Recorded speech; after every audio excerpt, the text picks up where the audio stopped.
যে আমরা এখন একটা লিফটে দেখতে আসছিলাম যে লিফটের ওপেন বাটন কোনো কারণে কাজ করতেছিল না। লিফটের ভিতরে কোনো কারণে কেউ থাকলে ওপেন করা দরকার দরজা, তো ওপেন হচ্ছে না, বা দরজা ক্লোজ হয়ে যাচ্ছে, এই অবস্থায় আবার ওপেন করা দরকার, তখন কাজ করতেছে না। এখন এসে আমরা সিওপিটা খুলে দেখলাম যে এটার ওপেন বাটন একবারে লুজ অবস্থায় ছিল।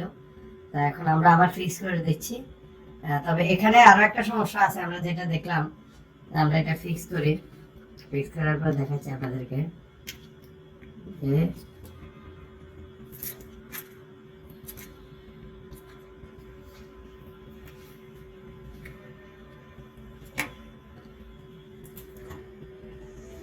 হ্যাঁ, এখন এখন দরজা ওপেন হচ্ছে।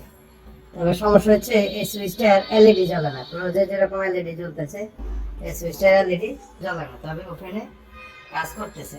আমরা দেখি যে এখন ক্লোজে আসতেছে, আমরা আবার প্রেস করলাম, এখন কাজ করতেছে। তো এই বিষয়গুলো ছোটখাটো, এই বিষয়গুলো আমরা খুব খেয়াল করে কাজ করি, কারণ এগুলা মেজর কিছু না, জাস্ট একটু কেয়ারফুলি কাজ করলে হয়। ধন্যবাদ সবাইকে আমাদের লিফট এবং এসকেলেটর সম্পর্কে এরকম সমস্যার সমাধানের বা সমস্যা নিয়ে ভিডিও দেখার জন্য এবং শেখার জন্য আমাদের চ্যানেল এবং পেজকে লাইক এবং সাবস্ক্রাইব করে রাখুন। আল্লাহ হাফেজ।